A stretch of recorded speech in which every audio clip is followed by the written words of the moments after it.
지금 시각 7시 20분입니다. KBS.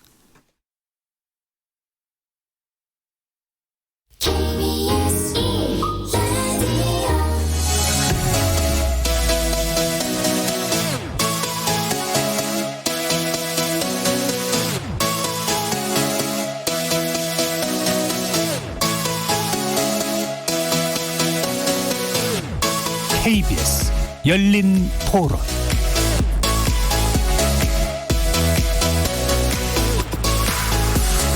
안녕하십니까. KBS 열린 토론 정준희입니다. 요즘 선거운동은 패턴이 많이 달라졌습니다. 옛날 같으면은 그 사람들이 많은 곳에 오셔가지고 직접 이제 발언을 하시고 악수도 하고 하는데 코로나 이제 전염병 관계 때문에 조금 위축되긴 한데 총선은 그대로 이제 추진하고 연기는 이제 안 하는 게 좋지 않겠나. 근데 선거하면서 악수하거나 뭐 명함은 나눠주는 건 많이 봤는데 사실 그것도 좀 기피하고 있는 상황이고 최대한 지금 사람들이 서로 안 부딪히려고 하고 있는데 역효과가 날 것 같아요. 대면하면서 악수하고 하면 지금 이런 시국에 저렇게까지 홍보를 해야 되나 하고 더 반감을 살 것 같다. 그때까지 만약 코로나가 진행이 된다면 연기가 되는 게 맞다고 생각해요. 선거하는데 가가지고 사람들이 많이 줄 서서 한다고 그렇게 하는 사이에 감염이 발생할 수도 있으니까 사람이 많이 모이는 행사는 연기하는 게 좋지 않을까. 정치인들이 일이 터지면 국민 안전을 제일 우선해야 되고 분열되어 있는 것도 모아야 되는 게 정치 지도자들인데 오늘 그게 안 되는 게 제일 후진국이에요. 국민만 보고 해야 되는 거지 이걸 당이 아니라 4월 15일 날 총선에 좀 유리하다 이런 식으로 한다는 거는 마땅치 않죠. 그런 걸 해서 표를 주는 사람도 이제 없을 거라 보는데.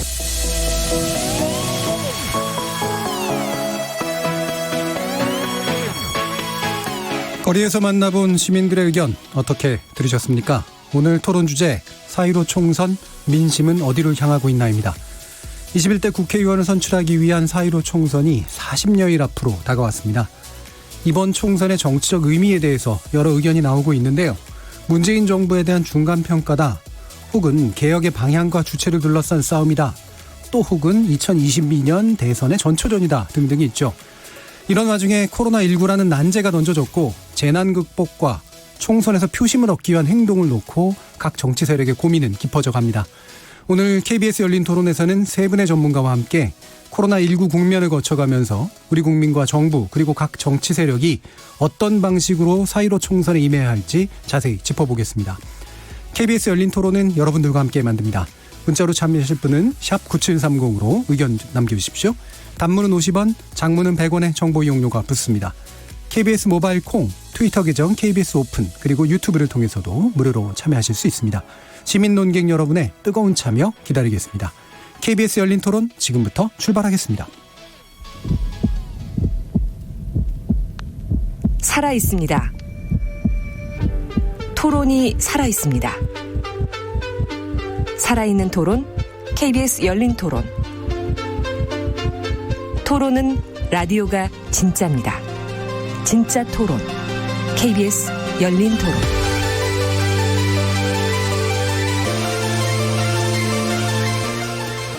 오늘 함께해 주실 세 분의 전문가 소개하겠습니다. 김홍국 경기대 겸임교수 나오셨습니다. 안녕하세요. 네, 안녕하세요. 자, 그리고 배종찬 인사이트K 연구소장 모셨습니다. 안녕하십니까, 배종찬입니다. 정철진 경제평론가 함께하셨습니다. 네, 안녕하십니까, 정철진입니다. 자, 이렇게 세 분과 함께 총선의 방향에 대해서 이제 말씀을 나눠볼 텐데요. 일단은 이제 1부에서의 주제는 코로나19의 문제입니다. 확진자가 이제 1,000명을 돌파했고요. 이번 주 그리고 한 1, 2주 거쳐서 이제 장기화 여부가 판가름 날 것으로 이제 보여지는데요. 뭐 이 부분에 대해서 아까도 이제 시민께서 정책 유불리 이런 거 따지지 마라 이런 얘기를 해주셨긴 합니다만 일단 요 국면을 어떻게 정치적으로 바라봐야 될지에 대해서 의견들 좀 나누려고 합니다. 먼저 배종찬 소장님께 여쭐게요. 네. 정부 대응에 관련된 여론조사 결과 같은 것들이 좀 있죠. 네, 반반으로 나눠져 있습니다. 코로나19와 관련된 대응 초반부에는 정부 대응 잘하고 있다는 것이 대체적으로 높게 나타났었거든요. 그런데 조금 이제 확진자가 늘어났고 국면 자체가 늘어나기 이전, 급격히 늘어나기 이전과 이후에 달라진 것인데 지난 24일과 25일 조사는 대응을 잘하고 있다가 49.1%, 잘못하고 있다가 48.4% 팽팽하게 나타나 있습니다. 예. 이번 조사는 뉴스원이 엠브레인 퍼블릭에 의뢰를 해서 지난 24일, 25일 전국 1,008명을 대상으로 실시한 휴대전화 가상번호 100% 조사 방식이었고요. 예.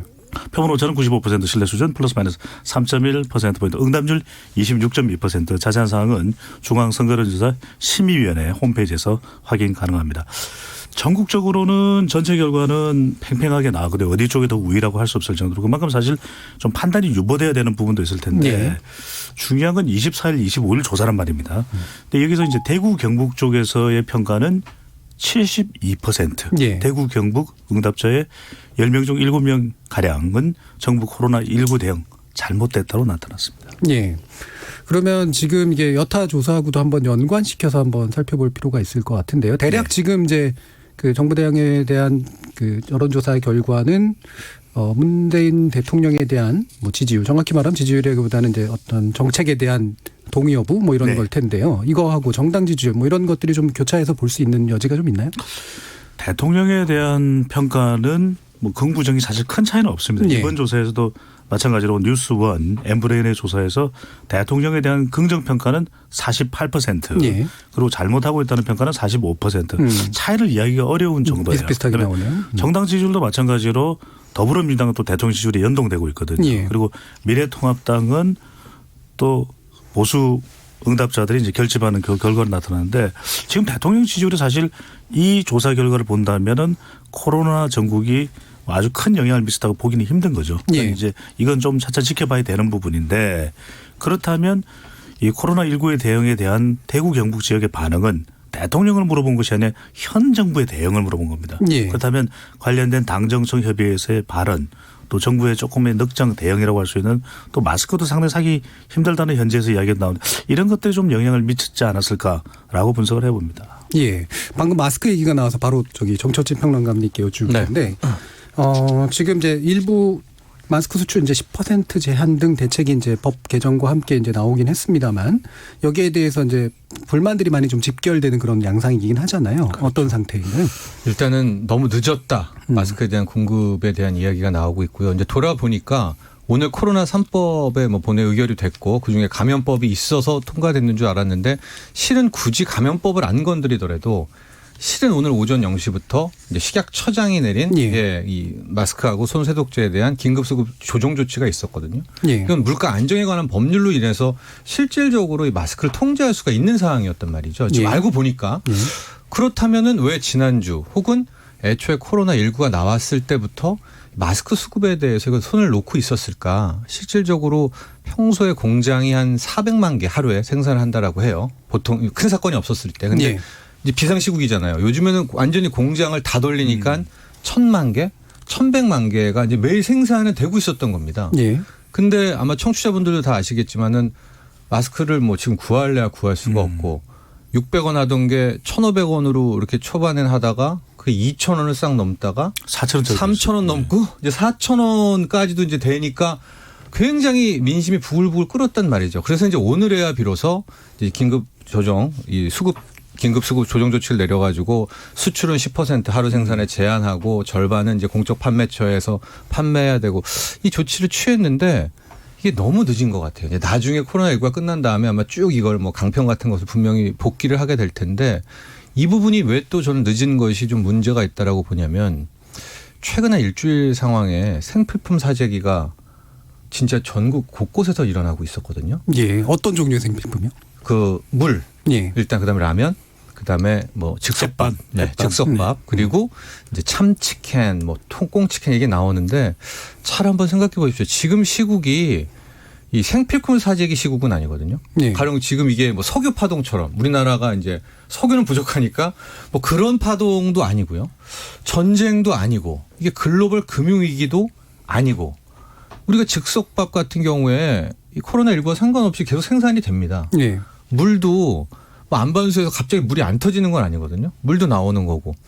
참치도 안 잡히는 거 아니에요. 계속 잡힙니다. 그러니까 왜 이거를 이 시국에 다 생필품 사재기를 할까? 가장 컸던 이유가 뭘까 생각해 보면 마스크에 대한 어떤 이 트라우마인 거예요.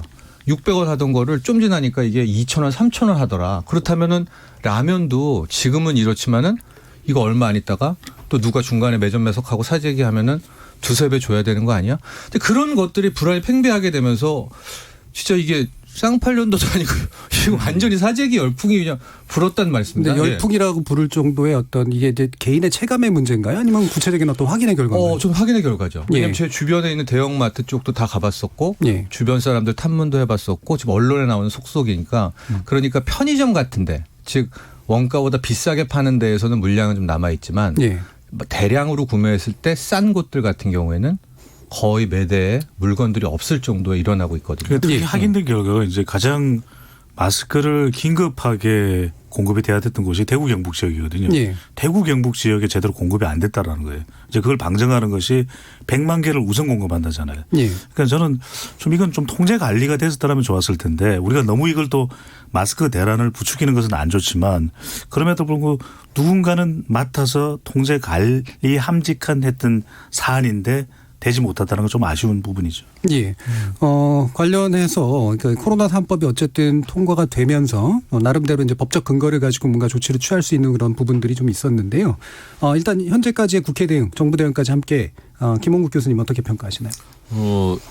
어떤 측면에서는 늦게 보이는 측면도 있지만요. 예. 이런 감염증 지금 방금 전에 뭐 매점 매석이라든가 사재기 얘기하셨잖아요. 예. 가장 중요한 게 공포와 불안입니다. 예. 본인들이 체감할 수 없는 갑작스러운 상황에 닥쳐온 것. 대구 경북 지역에서 갑작스럽게 늘어난 신천지와 대남병원 관련해서 이제 숫자들이 급격하게 불어났잖아요. 그리고 1000명선을 돌파하고 사망자가 이제 12명까지 가는 이런 상황들. 그러니까 시민들의 불안감이 상당히 피부에 다가오는 그런 지점이 있다고 보여집니다. 그런 측면에서 정치권이 좀 더 기민한 대응을 저는 할 필요는 있었다고 봅니다. 예. 마스크에 대해서 줄을 길게 늘어서고 가서 살 수 없다는 그런 목소리 들렸을 때 왜 그런지에 대해서 사실은 그동안에 얘기들이 충분히 됐었거든요. 예. 그런 측면에서 정부 여당이 좀 더 책임감 있는 자세를 보이고 좀 더 발빠른 대응을 할 필요는 있었다. 그러나 지금 보여주는 코로나 3법은 사실 굉장히 중요합니다. 예. 지금 약간 늦게 보이지만 그래도 정치권이 갈등 속에서 여당은 야당에 대해서 야당은 여당에 대해서 굉장히 서로 간에 이런 갈등의 고리들을 제공하면서도 오늘 통과를 시켰습니다. 이 부분이 결국은 뭐 취약계층에 대한 마스크의 뭐 공급이라든가 또는 외국을 거친 그 감염 이 지역을 거친 외국인들의 뭐 입국을 차단한다든가 여러 가지 지금 중요한 내용을 담고 있거든요. 저는 뒤늦게라도 조금 늦었지만 이렇게 정치권이 같이 답을 만들어내서 국민들께 보여준 것은 굉장히 중요하고 어쨌든 잘했다라고 보여지는데요. 예. 좀 더 서둘 필요가 있다. 다시 말해서 추가 경정에서는 추경이라든가 지금 대구 경북 지역 같은 경우는 상당한 시민들의 패닉 그다음에 시장이 철시하고 이런 상황 아니겠습니까? 그런 부분에 대해서 빠르게 지금 액수 문제는 뭐 6조에서 15조 사이까지 지금 논의가 되고 있는데 저는 과감하게 이 시민들에게 이런 공포나 불안감을 줄 수 있는 요소들을 줄이기 위해서는 정치권이 단계에서 빠르게 추경도 통과시키고 이런 그동안에 얘기됐던 민생 법안들 아무리 선거 기간이 닥쳐 있고 하더라도 빠르게 통과시킴으로써 정치권이 일한다는 것을 보여줘야 된다. 그런 예. 측면에서 오늘 일단 3법 통과 그리고 뒤늦은 조치지만 여러 가지 이런 상황들이 이루어진 것은 바람직하다. 대신에 좀 더 빠르게 기민하게 했으면 좋겠다는 말씀입니다. 초당적 대처가 이제 코로나 3법 이후로 어쨌든 제대로 좀 뭔가 진행이 되도록 했으면 좋겠는데요. 예, 마스크도 그렇지만 사실 예. 정쟁거리는 아니죠. 이걸 빨리 예. 맞대서 어떻게든 수급이 잘 되도록 하는 것을 여야 간에 또 협력도 해야 되는 것이고 정부의 요구도 해야 되는 것이고 그래서 우리가 지금 가장 경계해야 되는 것이 관련된 여론을 분석해 보면 자꾸 누구 탓을 돌리려고 하는 현상이 계속 일어나고 있거든요. 그래서 지금 가장 중요한 것은 정철진 평론가도 말씀하셨지만 경제에 미치는 파급 중에는 실질적인 부분도 있지만 심리적인 부분도 상당히 큽니다. 예. 그렇다면 오히려 더 여야 또 정부에서 머리를 맞대고 이럴 때는 당정청뿐만 아니라 야당까지도 사실 나서야죠. 그래서 이 머리를 맞댄 상황에서 또 아이디어를 짜내고 극복 방안들을 도출하는 것이 절대적으로 필요한 시기라고 보입니다. 예. 지금 또 한 가지 이제 정치적으로 좀 논란거리가 됐었던 게 이제 대구 봉쇄 발언인데요. 물론 여러 차례로 이제 지금 해명이 됐습니다만 이 봉쇄라는 단어가 실질적인 물리적 봉쇄를 의미하는 게 아니라 의료진이 사용하는 이제 억제 조치의 표현이고 그다음에 완화 조치하고 대립되는 그런 의미로서 이제 사용된 건 있다라고 이제 얘기를 했지만 홍익표 민주당 수석 대변인 결국 이제 사임까지 했습니다. 이 부분에 대한 평가도 좀 부탁드릴게요. 정철진 평론가님. 그러니까 저는 이제 두 가지죠. 처음에 공식 브리핑을 했었을 때 썼던 그 봉쇄라는 단어는 말씀하신 대로 의료인도 이제 봉쇄 완화라는 표현을 많이 쓰고요. 제가 그 전주에 뭐 또 다른 토론회 갔을 때도 거기 나온 이제 의사 선생님들은 다 봉쇄 완화 이제 이걸 자연스럽게 이제 쓰시더라고요. 네, 이게 사실 영어 명칭을 가지고 의학 그렇죠. 명칭으로 바꿔서 네. 생긴 문제죠. 그러니까 네. 아마 공식 발언 때 썼던 뭐 봉쇄 완화는 글쎄 공식 브리핑이었으니까. 근데 뭐 나중에 백브리핑이라든가 뒤에 나오는 이야기 했을 때도 그 봉쇄라는 표현을 막 굉장히 좀 더 이 강화하는 듯하게 듣는 사람이 좀 오해하는 듯한 추가 설명들을 많이 좀 했었었고 아마 그 대목이 결국 홍 대변인이 이번에 사표를 한 것도 아마 공식적으로 얘기는 했지만 그 다음에서 오히려 실은 이게 봉쇄라는 표현을 썼지만 오히려 말하는 우한 봉쇄와는 다르다라는 해명으로 갔었으면 실은 이 일파만파 커지지는 않았을 텐데 그 다음에 나왔었던 이 공식 이 카메라 밑에서의 발언도 거의 이제 그렇게 좀 강도가 높이 되니까 아마도 이게 일파만파 좀 커지지 않았을까. 그러나 다시 한번 생각해 보면 이제 홍 전 대변인 같은 경우가 썼던 그 봉쇄는 우리 말씀하신 대로 지금 의학적이나 또 의학 정책에 맞은 그 봉쇄 완화의 그 단어였었던 것은 일단은 확인은 되고 있습니다. 김홍국 교수님.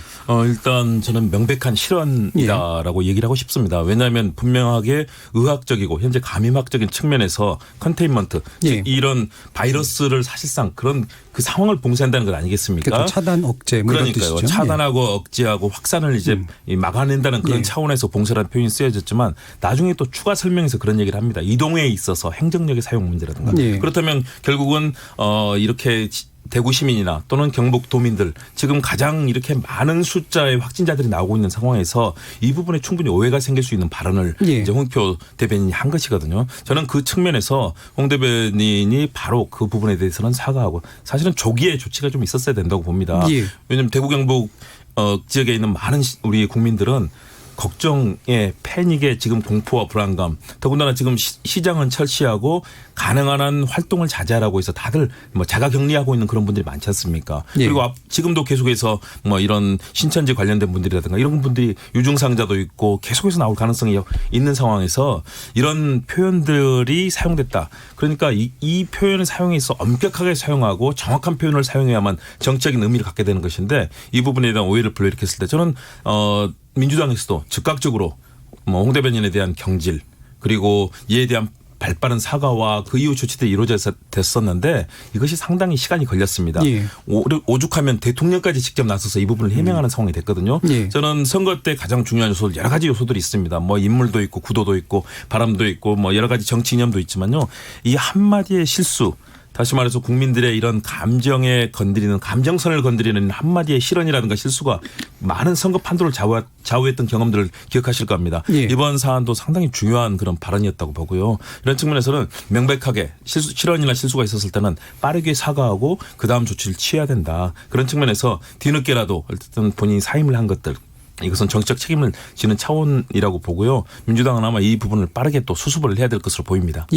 여론의 부정적 영향을 충분 바는 분명해 보이는 것이 앞서도 소개를 해드렸던 조사에서 정부의 코로나19 대응 그러니까 전체적으로는 반반 정도로 팽팽하게 나왔는데 대구 경북은 10명 중 7명 이상이 대응 잘못하고 있다 이렇게 반응이 나온 거 아니겠습니까? 그만큼 부정적인 영향인데 이때 가장 중요한 것이 우리가 이 전염병 국가 비상사태의 여론 공학을 보면 이게 공식적이고 또 단일화된 채널 이것이 설명 채널이 반드시 필요하다라는 거죠. 왜 굳이 당정청 회의면 정부 쪽은 질병관리본부일 수도 있는 것이고 그렇다면 보다 더 전문화된 그래서 이 분야의 전문가가 나와서 봉쇄를 설명했다면 훨씬 의학적이고 방역 차원의 의도와 의미로 들렸을 가능성이 높은 것이거든요. 그렇다면 이것을 좀 절제할 필요가 있는 것이죠.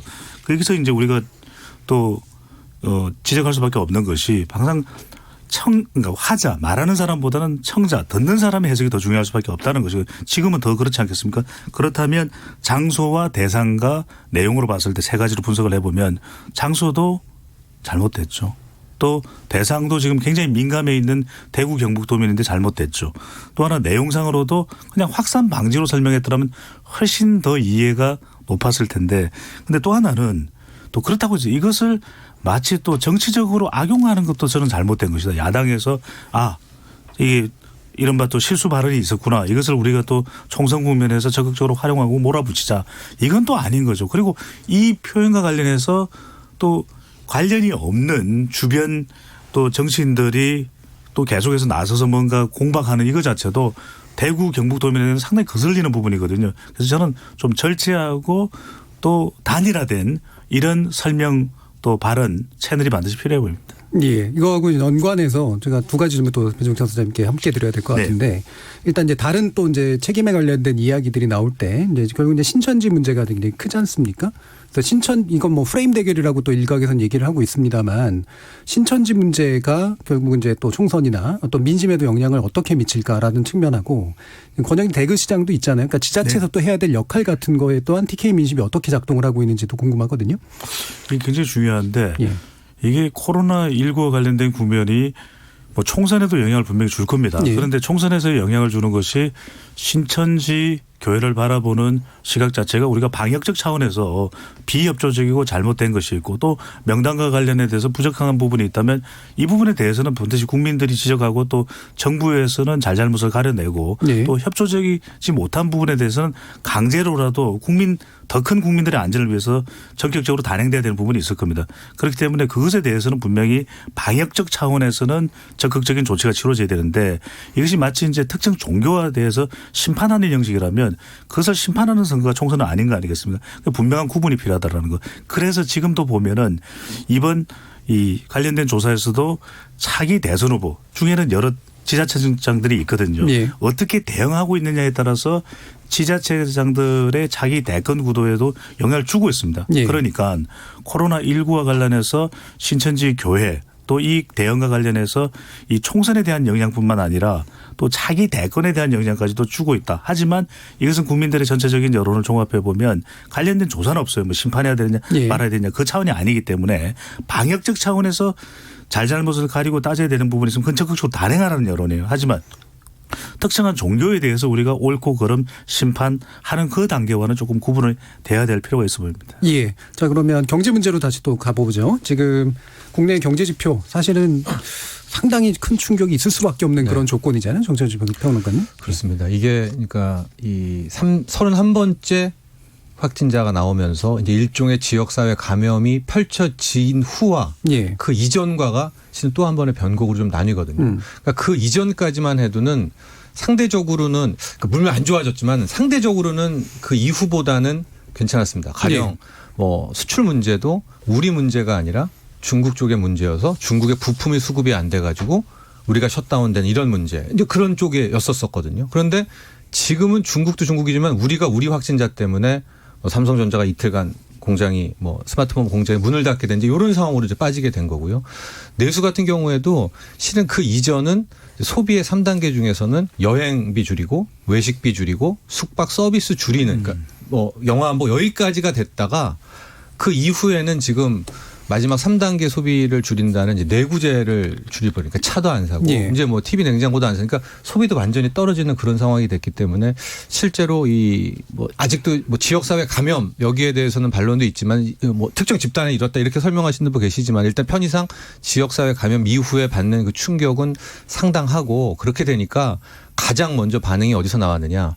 세계에서 몇몇 민간 경제 연구소들이 있지 않습니까? 이제 그런 곳에서 속속 우리나라의 올해 경제 성장률 전망치를 이제 하향 조정하기 시작을 했는데 일단은 상대적으로 대부분이 다 1%대 후반으로 낮췄는데 뭐 가령 뭐 JP 모건, 모건 스터니 같은 데는 최악의 경우 이때 최악의 경우는 뭐냐면 6월까지 즉 1분기, 2분기가 모두 코로나19에 대한 개선이 없을 시 0.8% 뭐 혹은 노무라도 뭐 0% 후반 그러니까 즉 0%대 경제 성장률까지 지금 하향 조정을 하고 있습니다. 이제 물론 이거는 다시 말씀드리지만은 코로나가 안 잡히고 이게 6월까지 갈 때를 상정한 겁니다. 그런데 그 부분은 지금 누구도 모르잖아요. 그러니까 우리도 최악의 경우에는 거기까지는 지금 대비를 해놓고 있어야 되지 않을까 이렇게. 예. 결국에는 이제 지금 충격을 예상하면서 대비하는 게 이제 사실 상당히 중요한데 이제 그런 조치 중에 하나로 결국 추경 얘기가 다시 나올 수밖에 없고 뭐 실제로 상당 부분 현실화될 것 같습니다. 여야 간에 뭐 큰 이견이 있는 것 같지는 않기 때문인데요.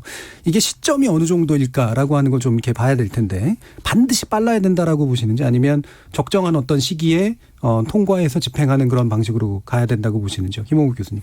저는 추경은 가능한 한 빠를수록 좋다고 봅니다. 왜냐하면 대구 경북 지역뿐만 아니라 지금 전반적으로 우리 경제가 지금 스톱되는 양상들 아니겠습니까? 모든 시장들도 위축이 되고 있고 철시하는 곳들도 많고요. 또 대외적인 측면들 관광이라든가 무역이라든가 사실은 그런 부분들에 있어서 굉장히 위기를 겪을 수밖에 없는 향후에 뭐 지표들로 나타나겠지만 이미 표면적으로 국민들께서 보실 수 있는 부분들이 많이 있거든요. 예. 이런 부분에 있어서 정말로 투입될 긴급한 분야들이 많습니다. 더군다나 일단 방역적인 측면에서 예. 또 필요한 부분이 굉장히 많이 있고요. 그렇기 때문에 저는 여야 정말 최대한 빠르게 협의하고 아마 그 과정에서 제대로 쓰일 곳이 어디인지 그리고 액수는 얼마이고 어떤 것인지를 아마 논의를 할 텐데요. 그 과정도 최대한 당기고 검증도 또 뭐 정말 꼼꼼하게 하면서 그것들을 가능한 한 빠르게 집행해야 된다. 왜냐하면 시간이 지나면은 나중에 이것이 회복되지 못할 정도로 상당한 심대한 타격이 올 수 있거든요. 예. 그런 측면에서 저는 가능한 한 조기 집행을 해야 되고 이것이 정치권의 기본적인 합의 플러스 그 이후에 정부에서 정말 긴박하게 움직여야 된다. 우리뿐만 아니라 우리의 사실은 성장 엔진인 중국도 마찬가지로 지금 그런 상황 아니겠습니까? 예. 또 일본도 마찬가지입니다. 결국은 한국 경제가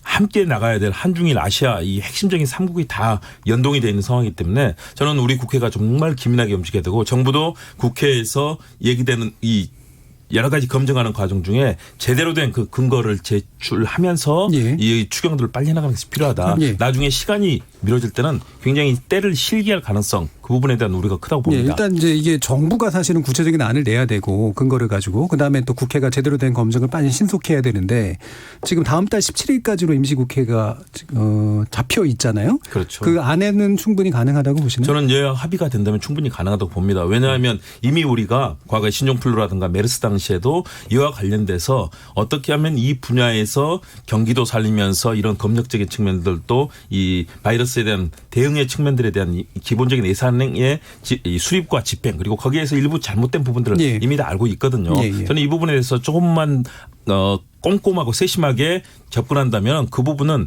이 기간 동안에 충분히 가능하다. 이것을 자꾸 미루고 자꾸 다투다 보면 아마 시간을 놓칠 가능성이 있다. 예. 그런 측면에서 저는 조기 메르스 전례가 있으니까요. 그렇습니다. 예, 예. 더 빨리 집행할 수 있는 건 예비비도 있지 않습니까? 예. 홍남기 부총리도 이야기했듯이 이게 사실 심리적으로 굉장히 힘들어하고 있는 것이거든요. 왜냐하면 뭐 당장 작은 공장들 중소 상인들은 어떻게 하느냐도 있는 것이고 또 직업적으로 보면은 자영업에서 굉장히 힘들어하고 있고 예. 그런 지금 데이터상으로 나타나고 있는 것이거든요. 그리고 어떤 이 바라보고 있는 시각이 뭐냐면은 이 추경 예산도 그렇지만 예비비와 추경 예산을 동시에 집행하라. 예. 이런 이야기가 나오는 상황이라면 더 서둘러야 되는 것이죠. 그래서 나오는 이야기가 국회에서 제대로 협의가 될까 선거를 또 앞두고 있기 때문에 여기에서 또 힘겨루기에 있을 수 있는 부분이거든요. 예. 그래서 심지어는 나오는 이야기가 뭐 이해찬 더불어민주당 대표도 이야기를 한 거지만 좀 신속하게 하기 위해서 물론 사후적으로는 또 평가를 받고 승인을 받아야 되겠지만 대통령의 긴급 재정 경제 명령도 생각해야 되는 거 아니냐라는 이야기가 나온 것이 정철진 평론가가 이야기한 대로 이게 경제라는 건 사실 실질적인 피해도 있지만 심리적인 공포심이 굉장히 크거든요. 예. 특히 이제 대구 경북 지역은 더 빨리 추진이 돼야 될 것이고 그런 면에서는 저는 이제 조기 집행, 골든타임 이 부분이 다른 어떤 때보다도 과거의 메르스나 또는 사스 때나 신종플루 때보다 훨씬 더 시급하다고 봐야 되겠죠. 예. 결국에는 이제 이게 용처를 정하고 제대로 집행하는 것이 되게 중요할 텐데 뭐 지금 아까도 말씀 주셨지만 재난 극복을 위해서 직접 필요로 되는 그런 자원이 있을 테고 그다음에 어려운 경제 주체들을 지원하는 문제, 버티게 해주는 문제도 있을 테고 소비를 진작하는 문제도 있고 이제 대충 이럴 거 아니에요. 네. 정철진 평론가님 이 안에서 어떻게 좀 크게는 투트랙입니다. 보통 예. 이제 이런 추경을 나오게 되면 하나는 방역 쪽으로 반이 일단 쓰이게 예. 되는데 지금 이제 방역 쪽은 제가 봤을 때 어떤 뭐 구체적인 또 안이 나올 텐데 이제 대구 경북 쪽에는 이제 집중적으로 투입을 해야 되겠지만은 이제 뭐 우리 손소독제라든가 이런 마스크라든가 여기서부터 좀 절반 정도가 쓰이겠죠. 비중은 모르겠습니다. 일단 그 절반은 경기 부양으로 통칭을 하게 되는데요. 예. 이제 거기서 좀 쪼개야 됩니다. 일단 그 경기 부양 쪽의 한 포션은 지금 가장 힘들다고 하는 영세 중세 이 소상공인들 쪽으로 한 몫이 가야 되고요. 그다음 여행업계 쪽으로 대변되는 이 산업계 쪽으로도 일단 일부분이 가야 되고 마지막이 중소 중견기업인데 예. 중소 중견기업은 크게 두 가지로 힘든 것 같아요. 수출 쪽으로 하는 분들은 중국이 멈춰서면서 같이 무너지고 있고 지금 우리 공장이 셧다운되면서 이 우리에 있는 3차 4차 협력 업체들 이분들도 거의 앞으로 1분기 이상 3개월 이상 지금 운영자금도 거의 없거든요. 다 예. 바닥이 났고 있기 때문에 이번에 추경을 하게 되면 그 어떤 추경 때보다 굉장히 좀 구체화가 되고 빨리도 투입이 될 수가 있습니다. 특히 우리 아까 김 교수님이 얘기했지만은 메르스 때 우리가 한번 추경하면서 그때는 내수 충격이었잖아요. 예. 그래서 소상공인들 막 지원받아가지고 처리를 한번 해봤거든요. 그러니까 이번에도 벌써 추경한다 얘기 나오니까 소상공인 연합회 같은 데에서는 쫙 우선 이제 신청 자금들 벌써 받아놓고 이제 좀 굉장히 빨리 돌아갈 수가 있는 지금 태세를 갖추고 있습니다. 특히 예. 무역금융도 굉장히 좀 이제 이게 디지털화여서 그런지 이게 굉장히 체계화가 빨리 되더라고요. 요즘은. 예. 그렇기 때문에 이제 공은 이제 국회로 넘어갔고 아마 이거는 정말 그야말로 속도전이 되는 그런 추격이다 이렇게 볼 수 있겠습니다. 예. 자, 이 정치적인 문제로 이제 또 몇 가지 더 짚어보죠. 그러면 지금 일단은 요번에 이제 정치에서 뭐 여러 가지 이제 선거제 개편이나 이런 건 뒤에서 말씀 나누겠습니다만 결국은 정치 신인이나 신생정당 같은 것들은 좀 많이 진출할 거다라고 생각이 됐었는데 일단은 이제 지금 뭐 정치 활동 자체가 상당히 어려운 그런 조건이기 때문에 이게 결국에는 이제 양당 간의 그냥 경쟁 이런 걸로 갈 거 아니냐라는 그런 예상들이 있단 말이에요. 김홍국 교수님은 어떻게 보시나요? 그렇죠. 당초에 우리가 기대했던 다시 말해서 준연동형 비례대표제라든가 새로운 이런 선거 시스템이 들어오면서 중간 정도의 또는 소규모의 이런 정당들이 많이 활성화될 수 있는 가능성을 얘기했는데요. 그동안의 정치 지형이 또 바뀌어버렸습니다. 그래서 사실상 현재 더불어민주당이라고 하는 여당 그룹과 예. 그리고 자유한국당과 새보수당이 이제 함께해서 이제 미래통합당이라는 정당이 만들어지지 않았습니까? 사실상 좀 대결 구도, 과거의 여야 대립 구도처럼 이런 양상으로 이제 전개가 됐습니다. 그래서 작은 정당들의 움직임이 사실은 굉장히 이제 둔화됐고 예. 또 위축이 됐습니다. 더군다나 또 제3지대 역할을 할 것으로 기대됐던 또 안철수 대표의 국민의당도 지금 굉장히 취약한 상황 아니겠습니까? 정의당도 준연동 비례대표제에서 이런 비례정당 문제 때문에 사실은 약진하기가 좀 쉽지 않은 상황입니다. 그런 측면에서 이번 코로나19 사태로 인해서 상황이 다 저는 꼬여 있다고 봅니다. 그래서 양 거대 정당의 대결 양상으로 다시 가는 상황이 돼버렸습니다. 그런데 중요한 것은 중간에 무당층과 중도층의 폭이 더 커졌다. 왜냐하면 양극단에 있는 아주 소위 말해서 적극적인 지지층을 제외하고 중간에서 이번 사태 책임이 과연 누구에게 있는가를 놓고 지금 주시하고 있는 그런 국민들의 이 눈길이 강해졌습니다. 그렇다면 이번 코로나19 사태를 가지고 사태가 확산될 경우에는 사실은 여권으로서는 그동안의 여러 가지 이런 관리라든가 또는 정부 정책의 측면에서 문제점이 제기될 수 있고요. 반면에 이 부분이 어느 정도 안정세로 돌아선다면 그동안에 했던 정부 여당에 대한 그런 유보적인 태도들이 다시 한번 또 적극적으로 갈 가능성이 있거든요. 그 과정에서 과연 최근에 보수 통합을 통해서 몸집과 힘을 불리고 있는 과연 이 보수 진영이 어느 정도 국민의 신뢰를 얻을 수 있을 것인가. 그동안엔 사실은 되게 반대를 위한 반대. 다시 말해서 여권의 실패, 정책의 실패를 통해서 뭔가 반사이득을 보는 쪽으로 지금 보수 진영의 이런 전략이 작동해 왔거든요. 그렇다면 국민들께서 과연 어떤 편을 봐줄 것인가. 사실은 그래서 신생 정당이라든가 또는 새로운 후보자들이 굉장히 등장하기 어려운 상황은 이미 기정사실화 되어버린 그 흐름이고요. 그렇다면 이 속에서 중간에 무당층으로 이동해 있는 이 국민들이 과연 어느 쪽에 손을 들어줄 것인가. 결국 코로나19 사태 그리고 이에 따른 경제와 민생의 문제 그리고 그 외에 이제 여러 가지 뭐 비례정당의 의석수라든가 이런 것들이 이제 결정적인 변수가 되도록 아마 21대 총선의 구도는 이런 구도로 형성이 되지 않았나 판단이 됩니다. 결국 이제 양당 간의 경쟁 구도 하에서 신생들은 이제 위축되고 대신 또 이제 무당층 쪽이 이제 늘어나는 현상 정도로 요약이 되는데 이 부분은 수치로도 좀 확인이 되나요, 배 소장님? 네, 무당층이 많이 늘어났죠.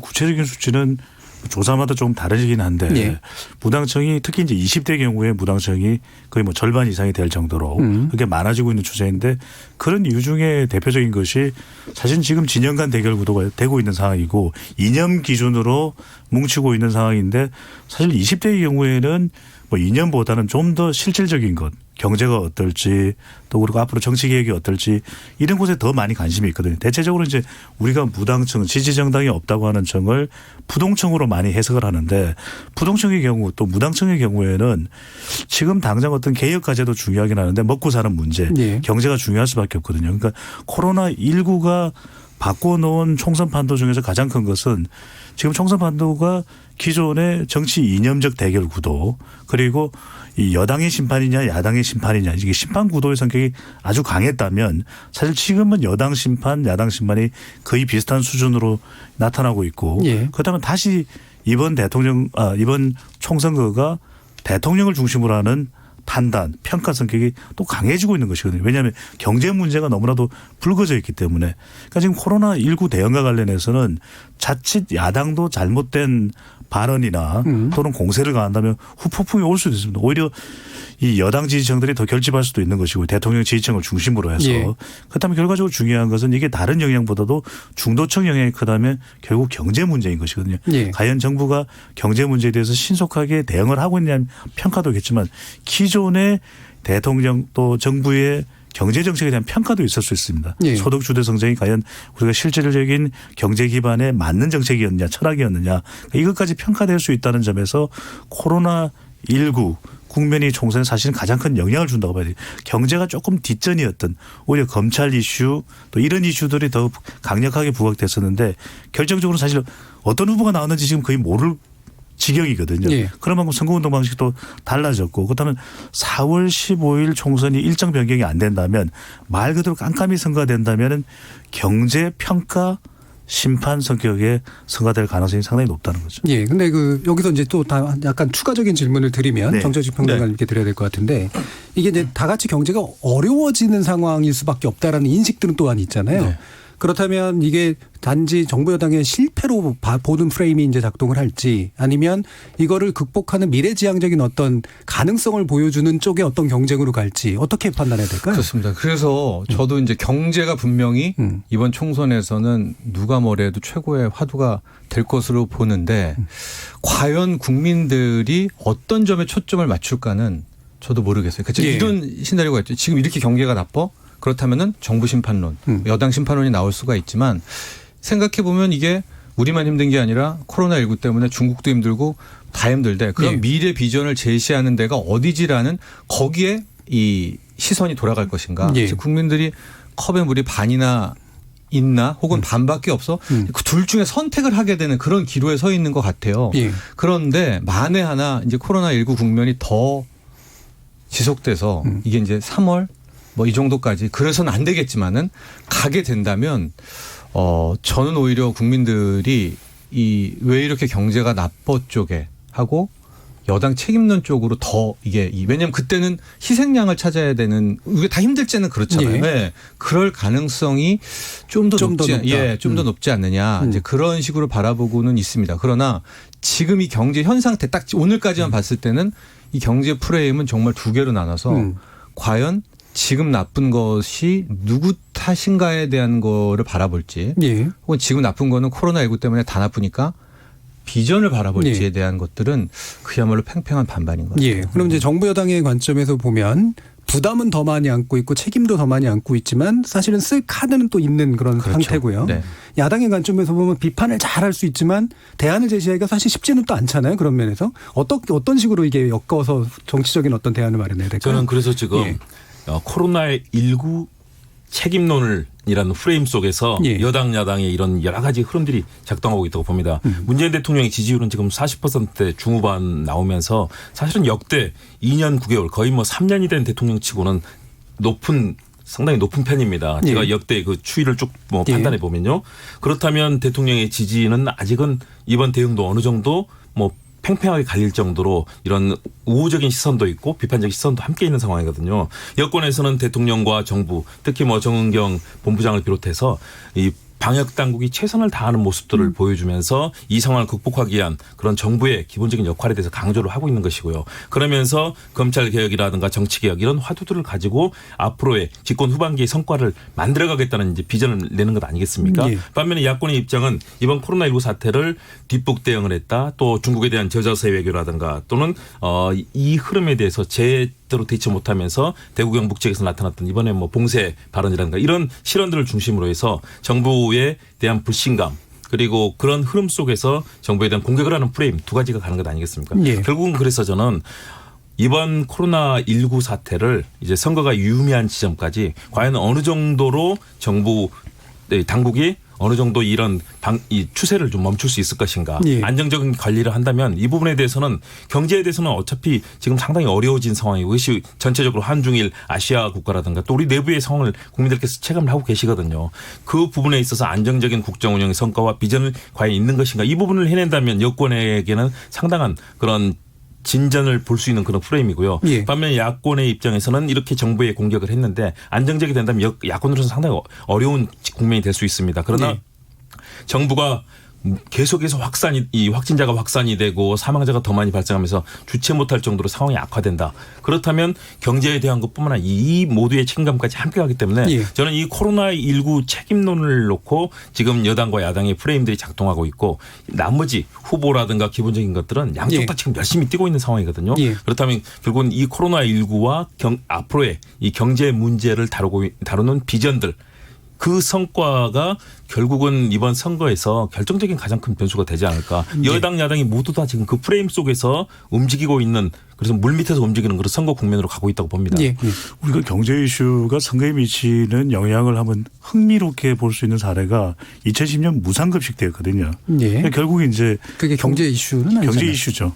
경제지만 사회적인 이슈도 따라 있는 거죠. 예. 왜 그러냐면은 2010년 상황에서도 무상급식이라는 것이 사실은 이 아이들에게 급식을 무상으로 해줄 수 있느냐. 왜냐하면 경제적인 상황에서 그것을 누가 어떻게 받아들이느냐는 상당히 중요한 것이거든요. 왜 그런 말씀을 드리냐면 경제 이슈가 사실 개인에게는 어떻게 영향을 미치는지 우리가 파악할 길이 없어요. 국가 경제 쪽에 좀 더 우리가 비중을 두고서 거시적으로 판단하는 것인가. 그런데 이제 중요한 것은 사무직의 경우만 하더라도 상당히 안정적인 측면이 있기 때문에 이것을 호불호로 판단을 안 하지만 당장 이것에 대해서 상당히 부담을 느끼고 있는 것은 자영업층이고 블루칼라고 또 가정주부는 민감하거든요. 그럼 대체로 이들은 부정적이에요. 왜냐하면 부정적이 되어 왔던 것이 지금까지 이제 정부 정책에 대해서 상황이 호전되지 못했거든요.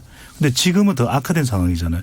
그럼 이것을 충분히 반전시킬 수 있는 정부가 안정감 또는 경제적인 신뢰 확보 이 부분이 상당히 중요할 수밖에 없다는 거예요. 예. 그러니까 경제적이라는 것이 경제적인 실익과도 연관될 수가 있겠지만 결과적으로는 믿음이거든요. 예. 얼마만큼 정부가 그러면은 올해만 힘들까요? 내년은 괜찮을까요? 그러니까 이런 것과 종합해서 좀 더 비전 제시를 한번 극복 방안과 비전 제시가 되느냐 안 되느냐도 상당히 중요한 부분인 거죠. 예, 알겠습니다. 자, 이렇게 코로나19 확산으로 총선 전국에 여러 가지 면에서 비상등이 켜졌는데 눈앞에 득실 계산에 빠져서 큰 그림을 놓치는 정치권이 되지 않길 기대합니다. 그래서 이어지는 2부에서는 4.15 총선 표심을 좌우할 주요 키워드 무엇일지 좀 더 자세히 살펴보도록 하겠습니다. 지금 여러분께서는 KBS 열린 토론과 함께하고 계십니다.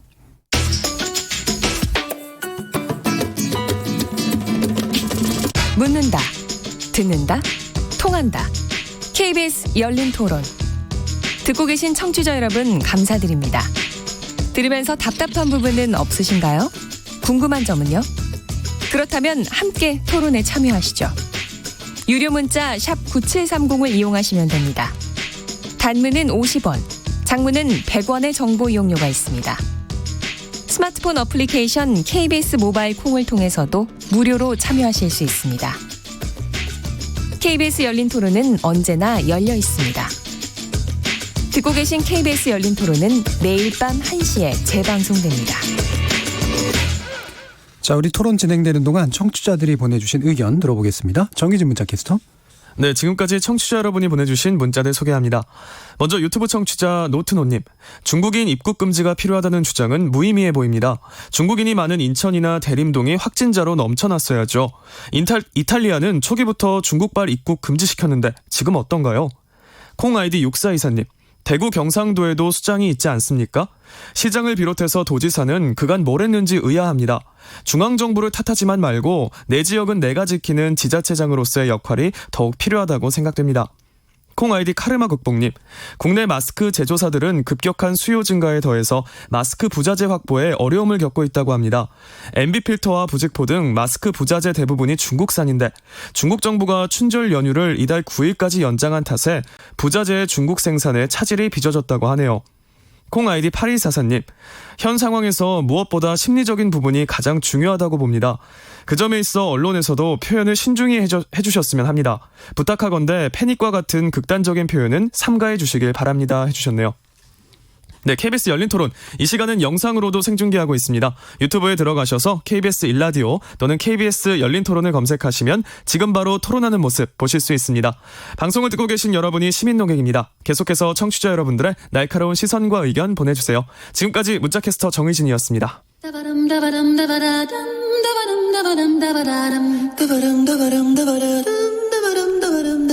여러분은 지금 청취자와 함께 만들어가는 고품격 시사방송 KBS 열린 토론을 듣고 계십니다.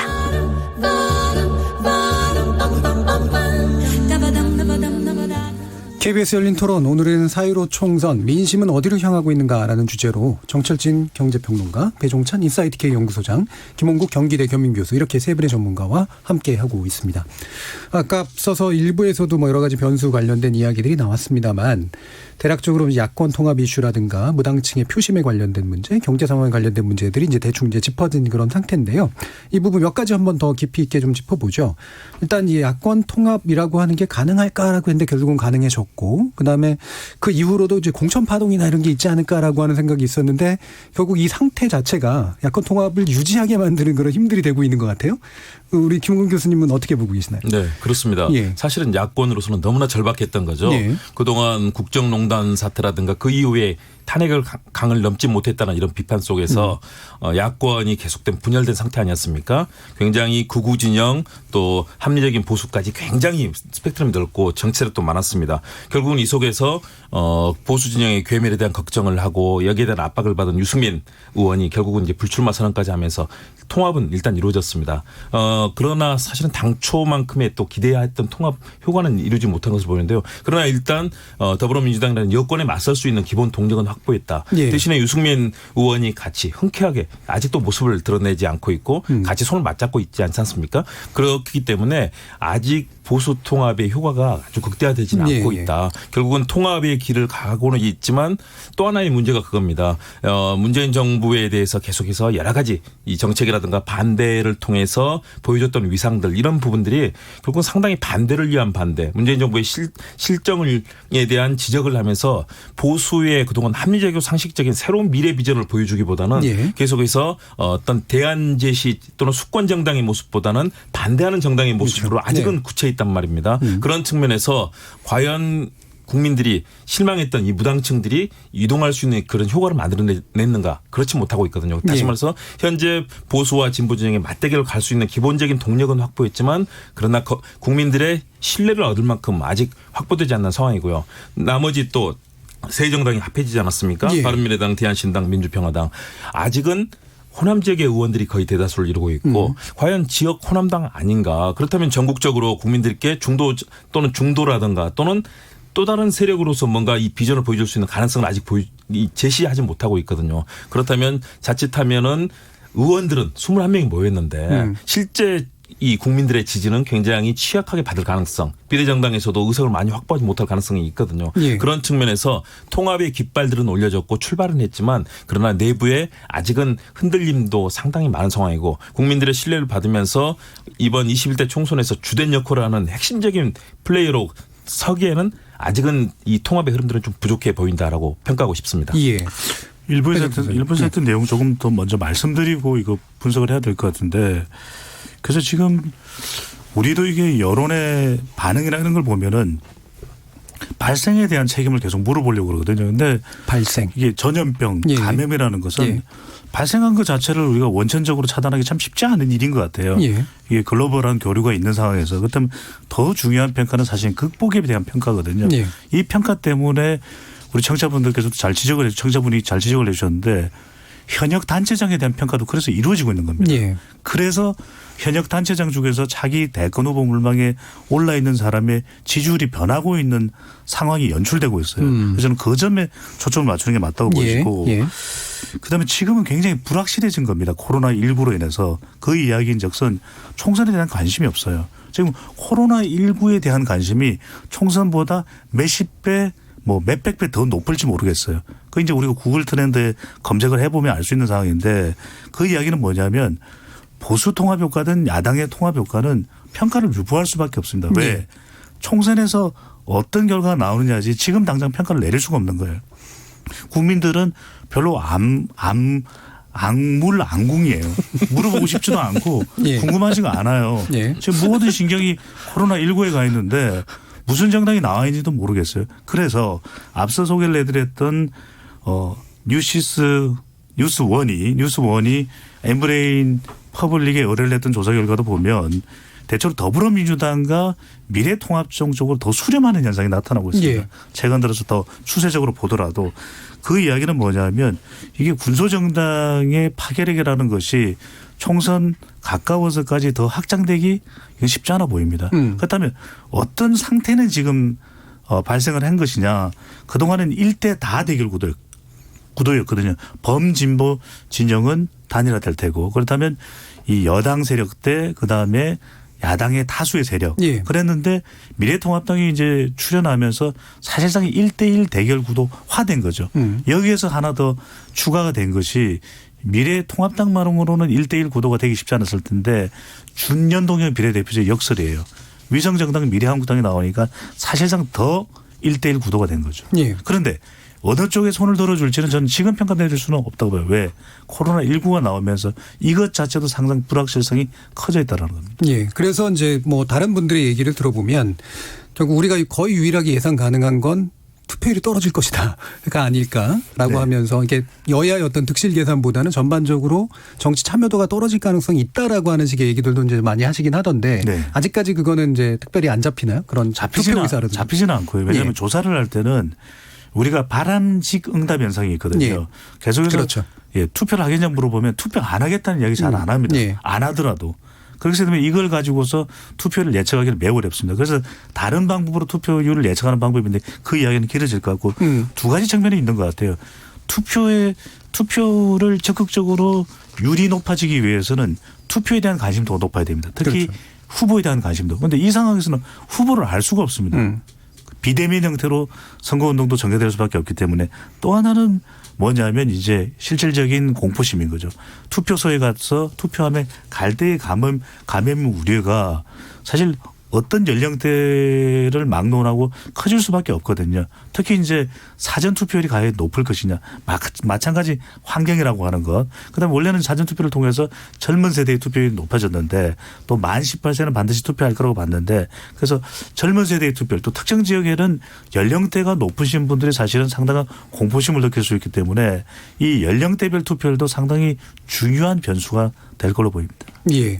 그러면 요거 연관해서 짧게만 한번 여쭤볼게요. 그러니까 총선 연기론이 일부 야당에서 사실 나왔고 저는 현실 가능성은 아직까지는 높지 않고 법적으로도 굉장히 어렵다고 봅니다만 아마도 국민들로부터 이제 아유 난 투표 안 할래라든가 총선에 관심 없어 이러면 이게 영향을 미칠 수도 있을 것 같거든요. 이런 부분에 대해서는 짧게라도 뭔가 한번 의견을 주시죠. 정철훈 의원님. 만약에 총선을 연기한다면 예. 이제 제가 뭐 그냥 기계적으로 가정과 가정을 해서 연기할 정도로 코로나19가 안 잡혔다는 거 아니겠어요? 그렇죠. 예. 그렇다면 그건 또 우리가 기계적으로 또 생각하면 안 잡히는 기간이 길어질수록 경제는 훨씬 더 나빠질 거거든요. 지금부터는 기하급수적으로 나빠질 겁니다. 그렇게 된다면 총선이 연기할 경우에는 일단은 여당 쪽에는 불리한 이슈다. 예. 네, 이렇게 뭐 볼 수가 있겠습니다. 예.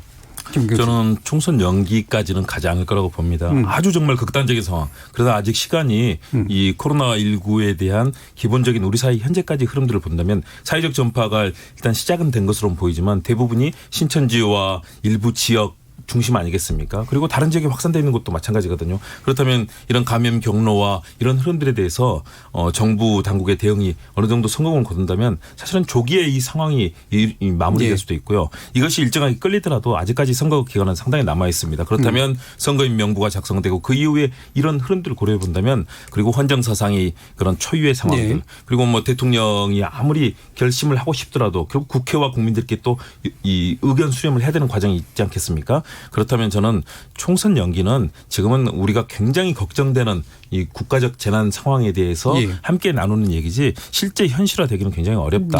저는 총선은 열릴 거라고 봅니다. 그래도 요즘 연기가 가장 많이 나오고 있는 곳이 총선 연기론이거든요.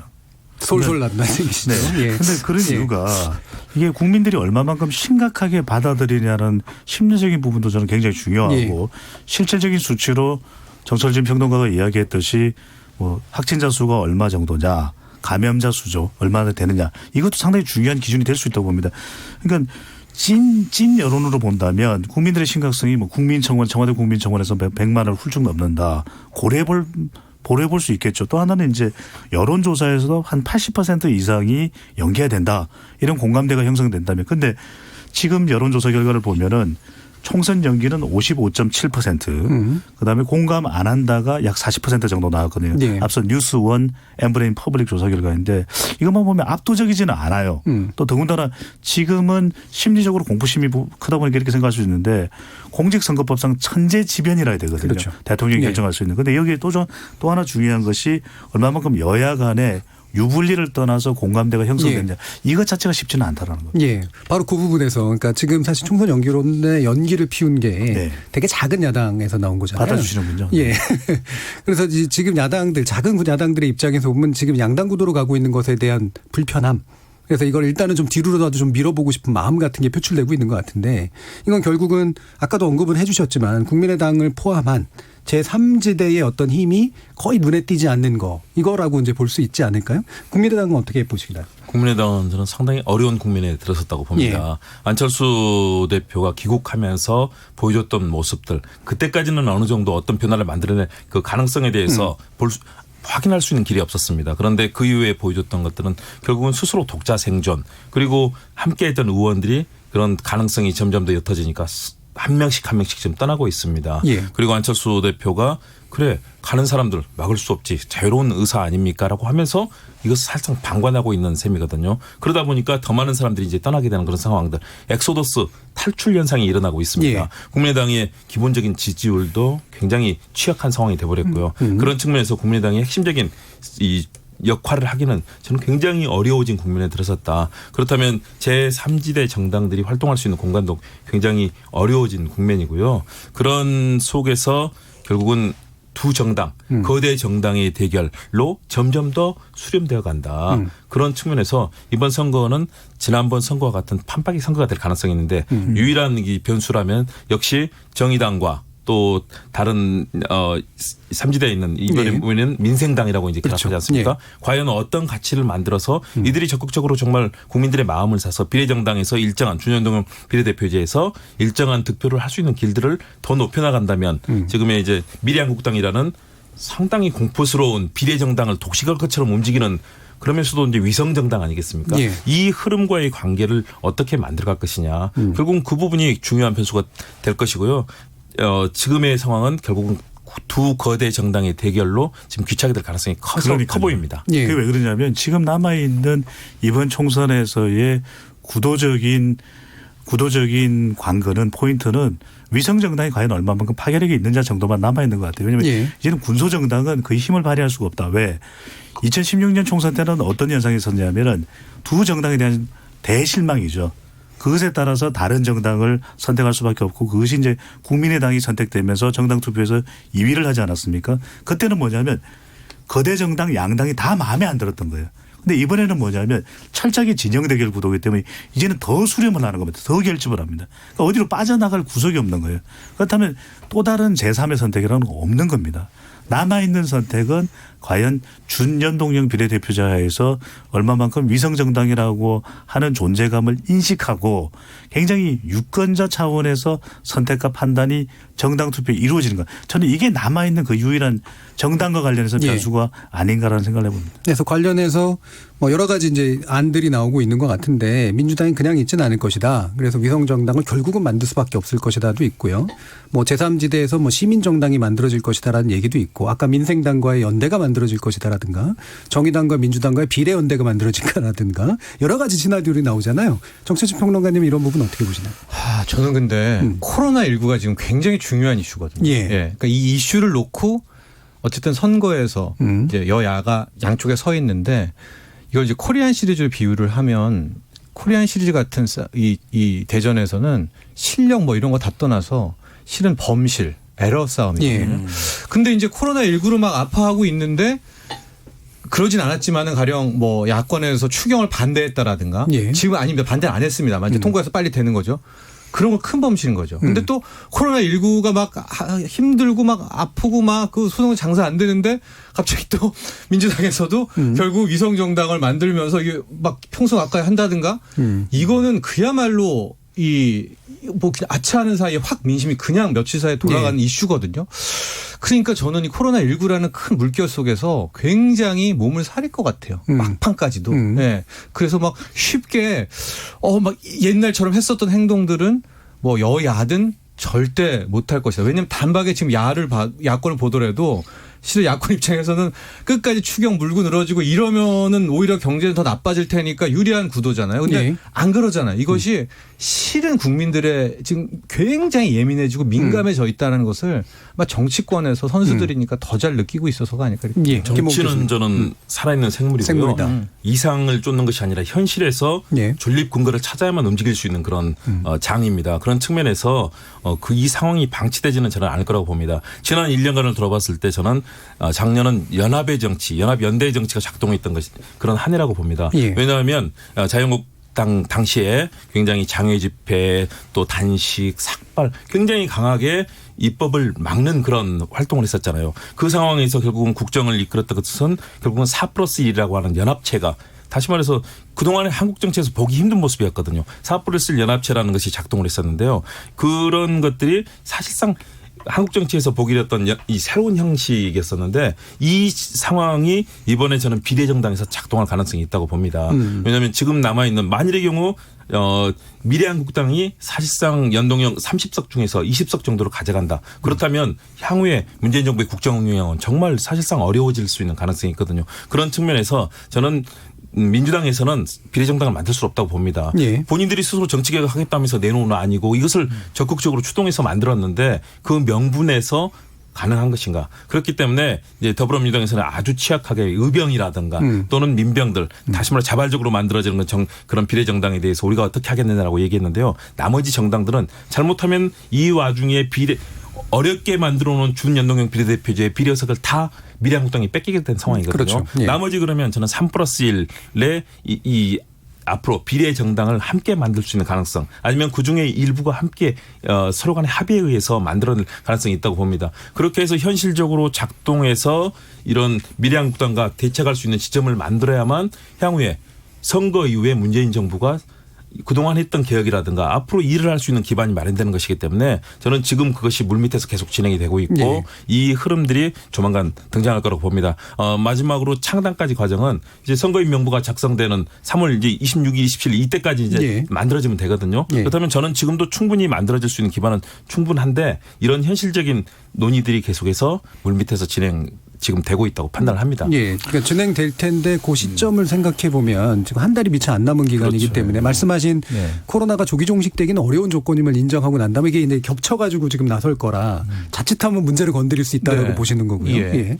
그럼 우리도 열린 토론에서 제가 아주 열린 자세로 이야기를 했던 부분이거든요. 예. 왜냐하면 준연동형 비례대표제 더불어민주당이 가장 큰 타격을 받을 수밖에 없다는 이야기를 분석해서 말씀드리지 않았습니까? 그랬던 이유 자체가 이게 4+1로 하는 패스트 트랙에 대해서 국민들의 여론이 검경 수사권 조정이나 공수처 설치에 대해서는 상당히 호의적인 여론이었어요. 그런데 선거법은 안 그랬단 말이에요. 왜냐하면 국민들이 모르니까. 그래서 이것에 대해서 거의 취지 자체도 거의 상실되고 오림무중 선거법에 대비해서 너덜너덜 누더기가 됐다라는 평가를 내리는 것이거든요. 이 취지 자체가 좋다는 거는 우리가 인정을 하지만 그럼에도 불구하고 결과적으로는 이게 너무 공학이 많이 들어가 버린 것이거든요.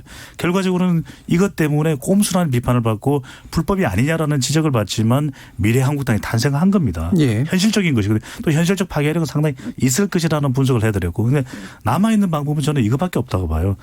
그러니까 단일화와 범진보 진영에서는 정당 투표를 생각할 수밖에 없다면 이게 합리적인 황금 분할이 이루어져야 되는 거죠. 그러니까 정당 투표는 정의당 쪽으로 많이 더불어민주당 지지층들이 할 수 있어야 되는 것이고 왜냐하면 지금 위성정당을 더불어민주당이 비례민주당을 만들었다가는 이 후폭풍이 지역구까지 연결되고 대통령 정당 지지율 타격을 줄 수밖에 없는 거죠. 오히려 더 불이익이 클 수가 있는 거죠.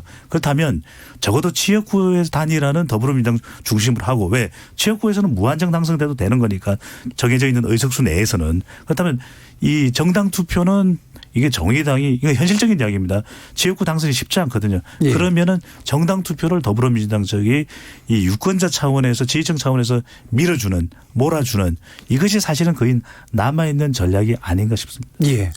자, 지금 2부도 이제 거의 마무리할 시간이 다가오고 있는데요. 여러 가지 또 다른 주제들도 있긴 있습니다만 전문가들이시니까 총선을 보시면서 이 표심을 잘 포착해서 밀고 나가야 될 어떤 뭐 미래 각 정치 세력의 방향성이랄까 이런 게 있다면 또는 이것에 주목해라라고 조언할 게 있다면 어떤 게 있으실까요? 먼저 김 교수님 먼저 들어볼까요? 일단 여당의 입장에서 예. 바라보면요, 뭐 항상 마지막에 오만함, 실수 이것이 가장 큰 변수가 됩니다. 뭐 지난번 총선에서 뭐 진박 논란 그 압도적인 우세 전망에도 불구하고 실패하지 않았습니까? 그런 것처럼 지금 사실은 그런 기류가 좀 보이거든요. 예.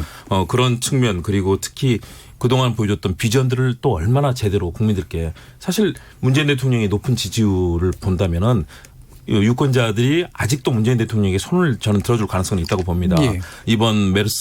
지난번 메르스 다음에 이 비교해서 봤을 때 이번에 문재인 대통령의 신중하고 단호한 대응 또 대구에 가서도 그런 지치고 아픈 시민들을 위로하는 모습들 이런 것들은 국민들에게는 사실은 지도자로서의 감동이 있거든요. 예. 그런 측면에서 어떻게 하면 이것이 국민들에게 앞으로 문재인 정부 2기가 제대로 굴러갈 것인가 이런 비전들을 제대로 보여줘야 되는데 그것은 새로운 인물들 그리고 열려있는 여당의 모습을 보여줘야 될 거고요. 야당의 경우는 저는 어떻게 하면 비호감을 극복할 것인가 가장 찍기 싫은 정당 뭐 그런 평가를 받았지 않습니까 자유한국당이. 그렇다면 그동안에 보여줬던 모습들 오만하고 국정농단 탄핵강 넘지도 못하고 그러면서도 반대 장외 집회 삭발 탄식 끝없는 반대만 했단 말입니다. 그러면 과연 정말로 함재이고 상식적인 비전을 이번에 제대로 보여줄 수 있을 것인가. 이 비호감의 덫을 벗어나는 것. 예. 이것이 야당에게는 굉장히 중요하다. 이번에 많은 비판을 하고 반대를 하고 이번 과정에서도 마찬가지입니다.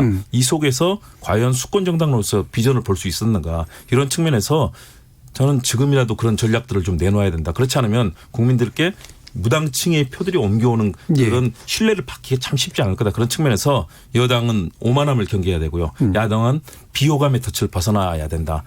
이 두 개 조언 드리고 싶습니다. 예, 정철진 평론가님.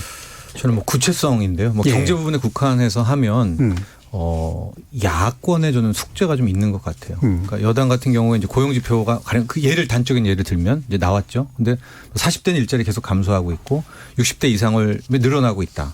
그래서 어쨌든 최고의 고용 지표상으로는 호황이 있는데 뚜껑을 열고 보니까 60대 이상이 많았다더라. 근데 여기까지가 나오니까 바로 야권에서는 뭐 세금으로 해가지고 60대 이상 일자리 높인 것이 뭔 잘못이냐고 이제 비판을 하잖아요. 근데 총선에 가게 되면 그걸 뛰어넘어야 될 것 같아요. 그러니까 그러면 야권에서는 60대 이상의 어르신 일자리 말고 제대로 40대 일자리를 창출할 수 있는 그 비전을 제시해야 지금 여권을 추정하고 있는 여기를 깨거든요. 왜냐하면 지금 여권 같은 경우에는 그 이미 어르신들 혜택 보고 지금 일하고 있잖아요. 그러니까 뭐 그 정치 성향은 제가 모르겠지만은 어쨌든 좀 수혜를 보고 있는 분들이 계시지 않습니까? 그러니까 여야의 표대결을 간다면 야권은 이게 단순히 비난과 비판을 넘어서는 구체적인 비전이 이제 나와야 됩니다. 예. 그게 경기 부양이든 경제 프레임이든 세금 정책이든 뭐 세금 뭐 국제 적재 뭐 할 거야 그 이상 예. 그 뭐 하나가 더 나와야 표가 확 가지.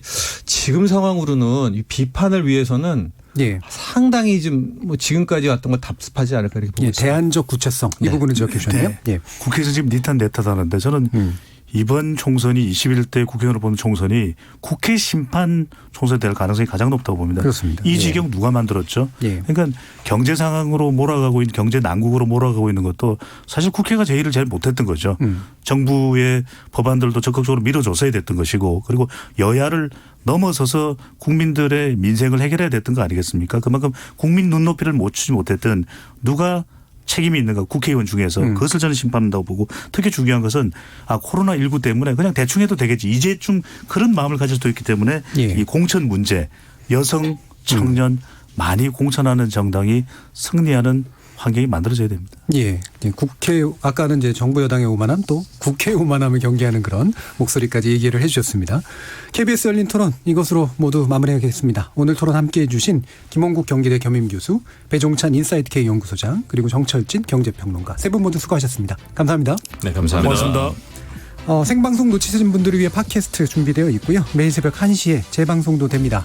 저는 내일 저녁 7시 20분에 다시 찾아뵙겠습니다. 지금까지 KBS 열린 토론 정준이었습니다.